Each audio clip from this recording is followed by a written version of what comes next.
Olá, muito bom dia para você. A gente já começa os destaques do nosso Saúde de hoje. Prevenção de viroses e cuidados com as crianças nas férias. E milhares de pessoas são atendidas em mutirão da visão aqui na capital. No quadro Vacina Sim, os endereços dos postos de saúde voltados para a campanha contra a poliomielite. E no quadro Fala Doutor desta semana, o tema é problema na visão, viu? Nós fomos às ruas para saber quais as principais dúvidas dos maranhenses. E mais, vacinas são aplicadas em frequentadores de restaurantes populares da região metropolitana aqui de São Luís. E ainda uma entrevista aqui no estúdio com o médico ginecologista Bruno Maciel. Ele vai falar sobre saúde da mulher. Eu sou Kate Almeida e o programa Mais Saúde já está no ar.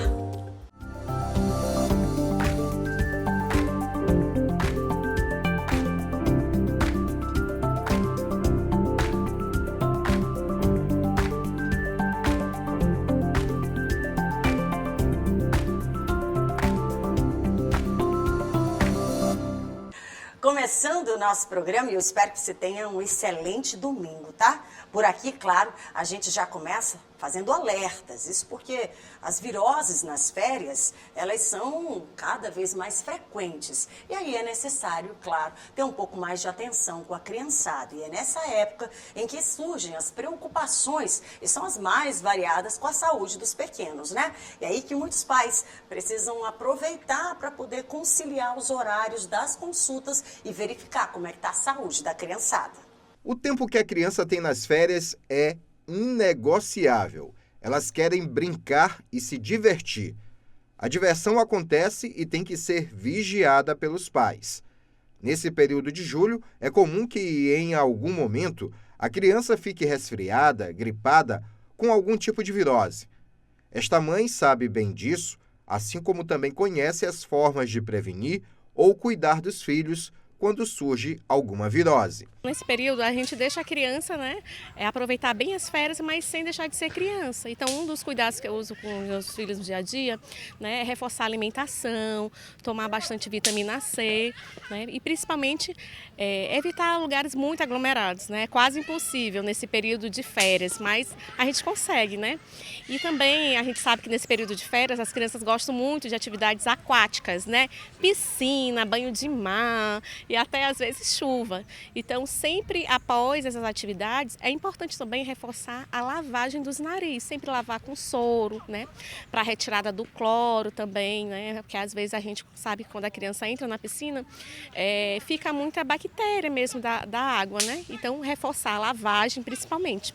E deixar a criança se divertir, que é essencial, Aproveitar bem, a sua infância, as férias nesse período. Vamos organizar todas as dicas dadas pela mamãe Michele. Na hora de brincar, dê preferência para espaços abertos, com boa ventilação natural. Além de exercitar o corpo, isso ajuda a criança a deixar os eletrônicos por um tempo. A alimentação tem que ser equilibrada, com muitas frutas, verduras e legumes, evitando o açúcar em excesso e os alimentos ultraprocessados. O que não pode faltar de forma alguma é água. Precisa ingerir a todo momento, principalmente em dias de forte calor. Alternativas, como sucos naturais e água de coco, são ótimos substitutos. Com supervisão constante em todos os locais, a criança deve usar protetor solar e repelente para evitar queimaduras e picadas de insetos. E não podemos esquecer algo primordial. Com tanta energia gasta durante as brincadeiras, a criança precisa de um bom e adequado tempo de descanso. Então, dormir bem é essencial. Não podemos esquecer algo que é fundamental: manter a carteira de vacinação em dias. A Secretaria de Estado da Saúde alerta para a imunização das crianças, inclusive contra a influenza e a Covid. É importantíssimo que seu filho esteja com a carteira vacinal atualizada. Além da vacina da influenza, nós temos a vacina da Covid, que é a XBB, que é uma vacina que entrou no nosso calendário vacinal nacional e que está à disposição em todos os postos de saúde. Lembramos ainda que nós temos um calendário básico vacinal que precisa também estar atualizado. Então, papais e mamães, lembrem-se, As crianças estão de férias, eles precisam realmente das atividades lúdicas para descansar um pouco aí em relação ao estudo, mas a gente não pode esquecer também de protegê-los contra as doenças imunopreveníveis. Tem que ficar de olho, né? Ficar de olho aí na criançada, porque o mês está seguindo de férias e essa turma tem uma disposição, né? Mas vamos falar sobre vacina? Pois é, no quadro de vacina de hoje, você vai acompanhar quais são os locais para a aplicação da vacina contra a poliomielite.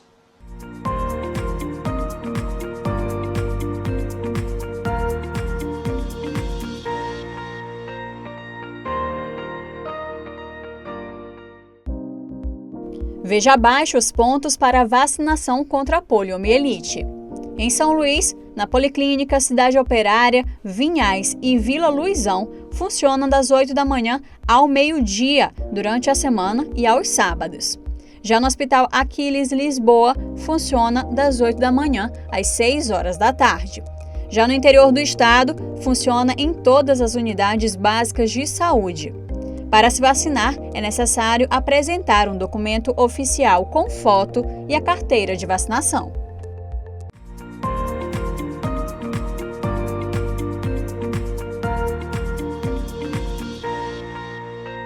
E é isso, tem que ficar de olho o tempo todo, tá? Até para não poder se perder também e avisar a turma em casa. Bora pegar aí a caderneta, bora ver, ficar atento, né? Porque problema a gente não precisa, tem que resolver problema, tá bom?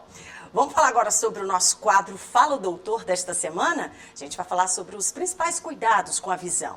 E aí a gente foi às ruas, né? A gente foi às ruas para poder saber quais são as dúvidas dos maranhenses. E quem vai responder é a doutora Raíssa Ellen.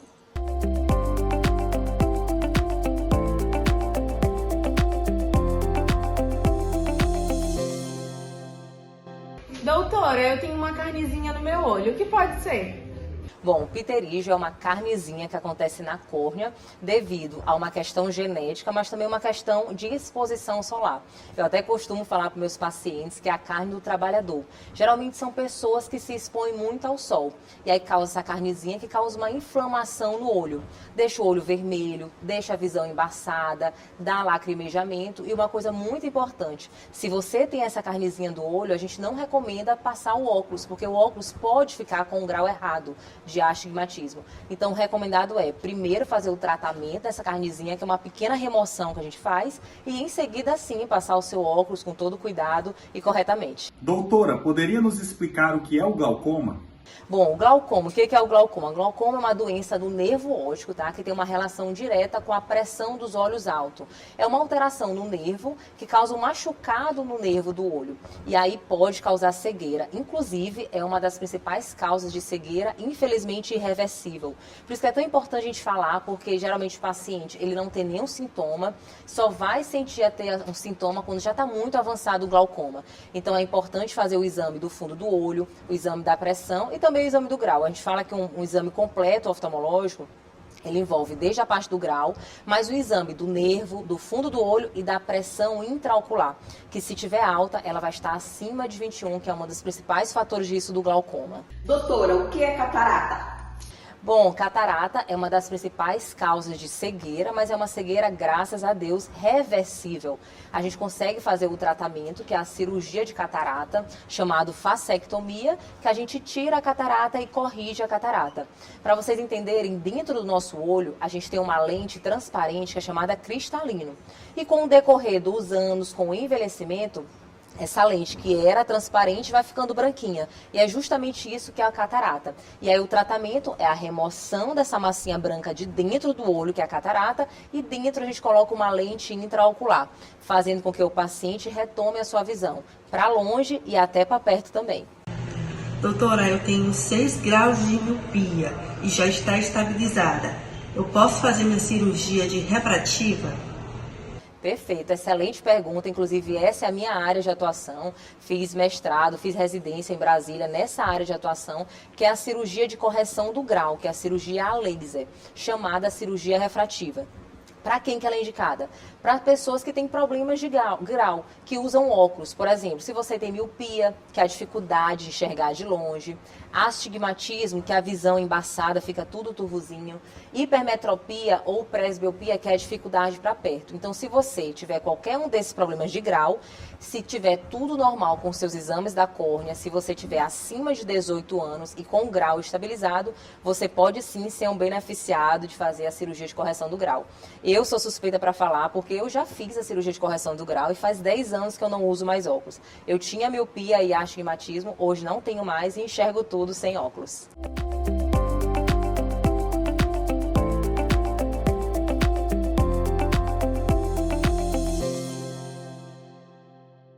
Eu vou para o intervalo rapidinho, viu? Não acabou ainda não. Tem muito programa ainda pela frente. Já já você vai acompanhar que milhares de pessoas estão participando do Mutirão Saúde e ainda você vai ver a aplicação de vacinas em restaurantes populares aqui da região metropolitana, tá? E uma entrevista especial aqui no estúdio com o médico ginecologista Bruno Maciel. É um instante só, não sai daí não.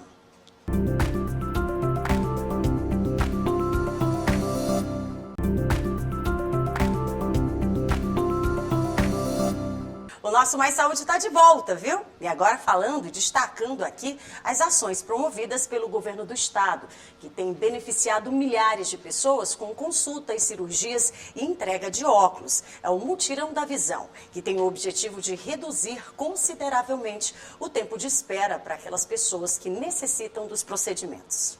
As pessoas chegavam ao ginásio Castelinho com a certeza de uma conquista.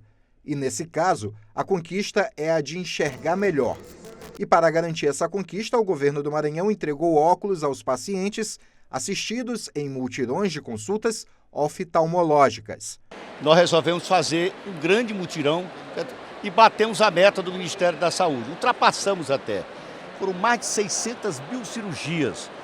E nesse momento nós estamos aqui fazendo entrega de óculos, porque além das cirurgias oftalmológicas, que são cirurgias de pterígio, de catarata, nós também, quando a pessoa não precisa de cirurgia, ele recebe o óculos, recebe a consulta e nós entregamos o óculos.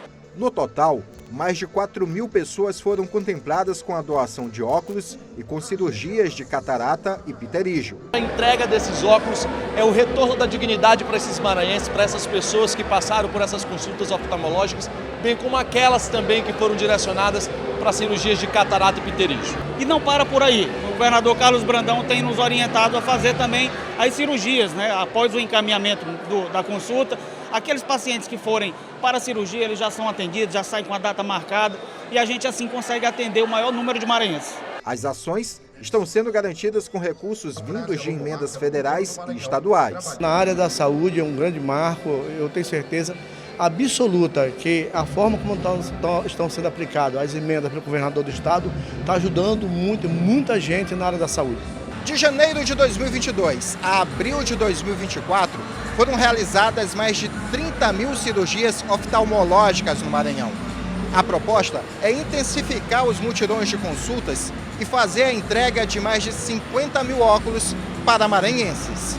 E beneficiar pessoas como o Jorge, que descobriu a necessidade de usar óculos. A primeira vez que eu estou usando, eu nem sabia. Quando eu cheguei lá, porque a moça fez eu fiz o exame, meus olhos estavam muito secos. Ela já usou alguma vez? Eu digo não.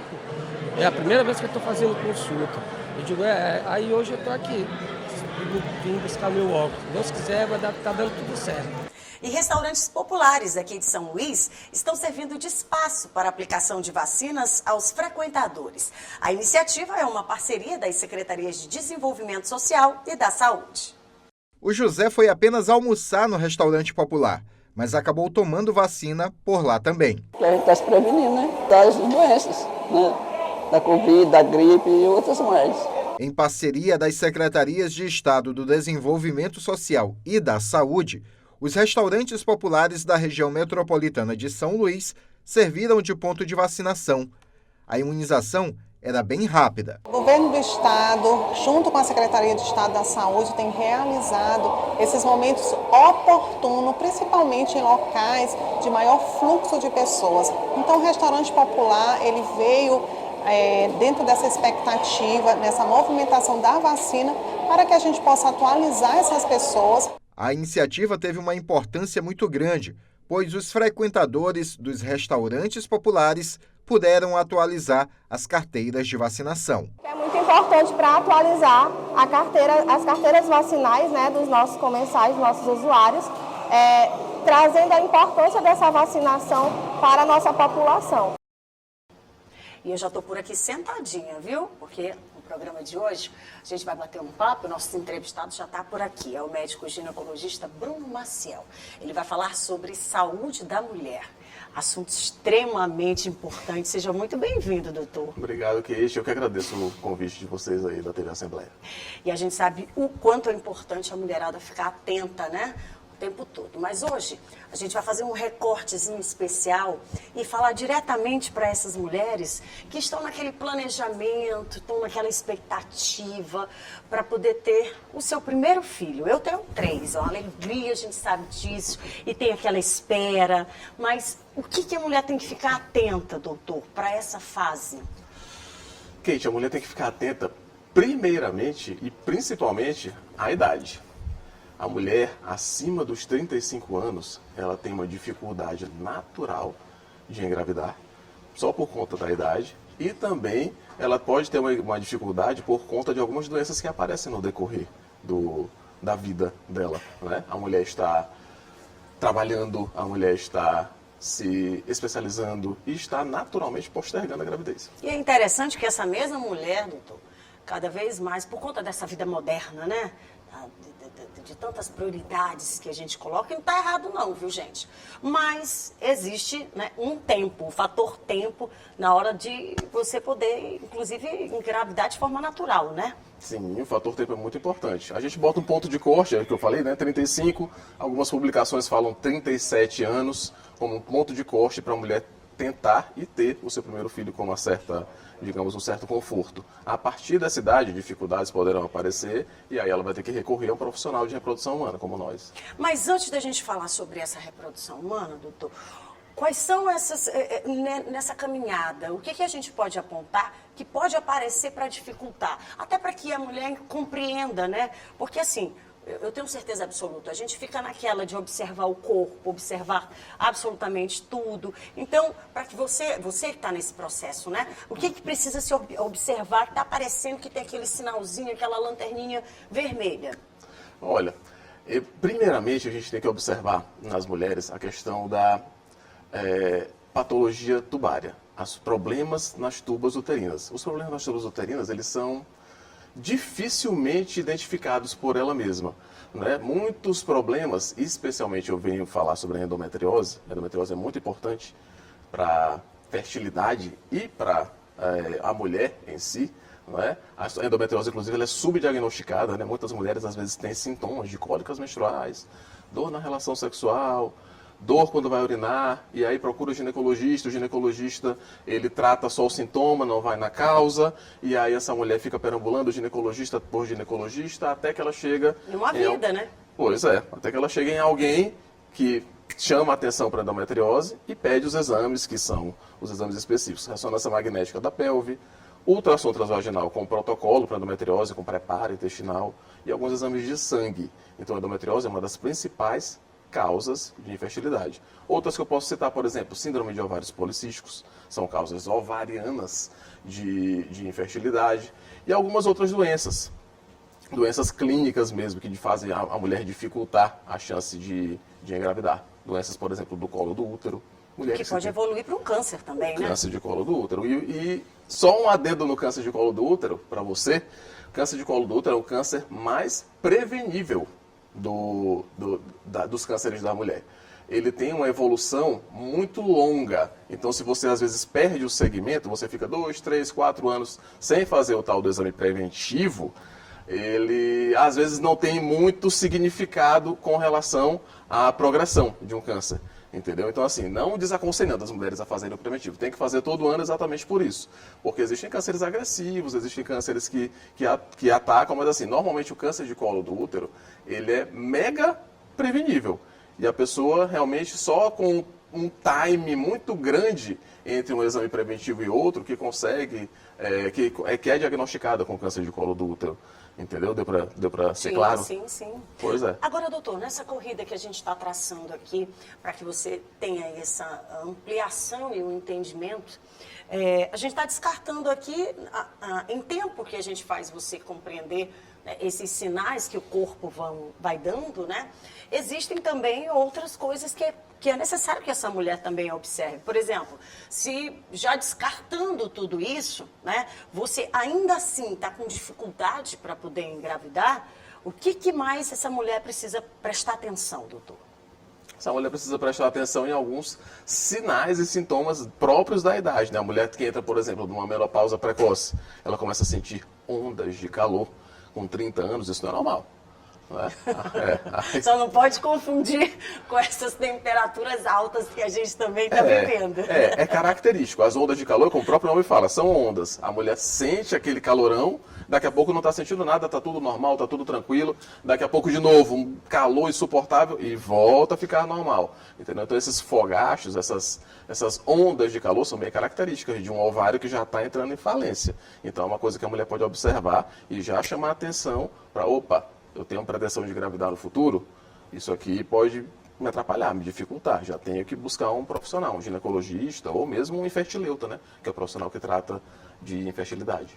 Muito bem, então já entrando nesse tema que é muito específico e que eu até conversava agora há pouco com o nosso especialista sobre a quantidade de profissionais, né, que o nosso estado tem e que são poucos, né, mas é necessário a busca desse profissional. E é nesse momento que essa mulher que está com desejo de poder engravidar, é necessário que ela, né, possa ter esse acesso, né? Isso. Tem que ter, é interessante ela ter esse acesso, é interessante ela consultar com um médico especialista em reprodução humana, né, pelo menos para avaliar o que a gente chama de reserva ovariana.